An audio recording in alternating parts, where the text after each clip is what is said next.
Selamat pagi, kembali lagi bersama saya Ibu Aida sebagai dosen statistik. Kali ini kita akan masuk ke pertemuan 8, di mana untuk pembahasannya adalah analisis time series sederhana.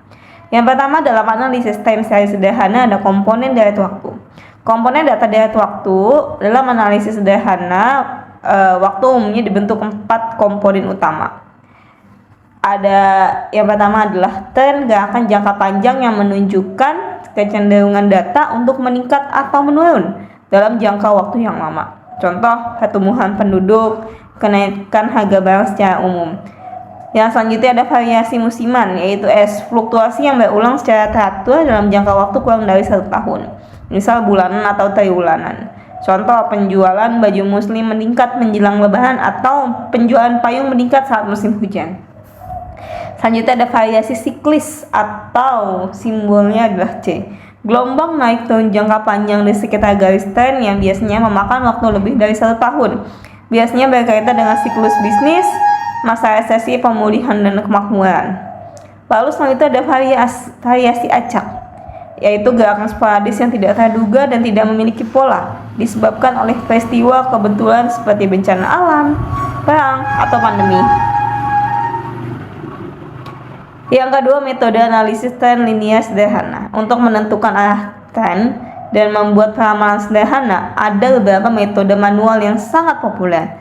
Yang pertama ada metode kuadrat terkecil, di mana ini adalah metode yang paling sering digunakan karena menghasilkan garis tren yang paling akurat secara matematis, di mana rumusnya dapat dilihat persamaan tren Y sama dengan A plus BX, di mana rumus A dan mencari A dan B adalah sebagai berikut. Dapat lihat ya.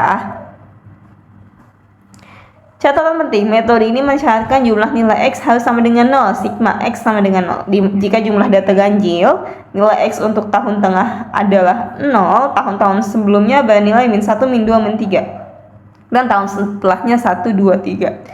Jika jumlah data genap nilai X untuk 2 tahun tengah adalah min 1 dan 1, tahun-tahun sebelumnya bernilai min 3 dan min 5, dan tahun sebelumnya 3 dan 5. Dan tahun setelahnya 3 dan 5. Jarak antara periode adalah 2 satuan.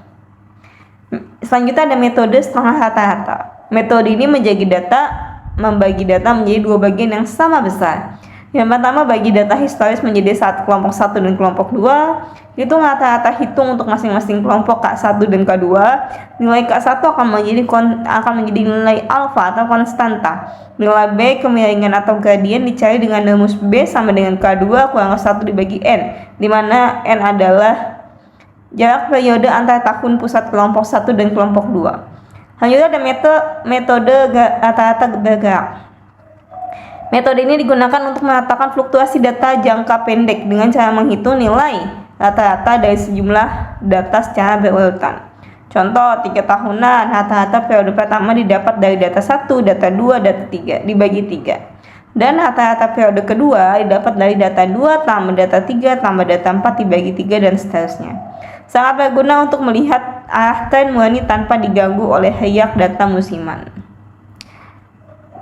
Baik, untuk pertemuan 8 telah selesai kami sampaikan. Bisa dipelajari kembali, kurang lebihnya mohon maaf. Wassalamualaikum warahmatullahi wabarakatuh.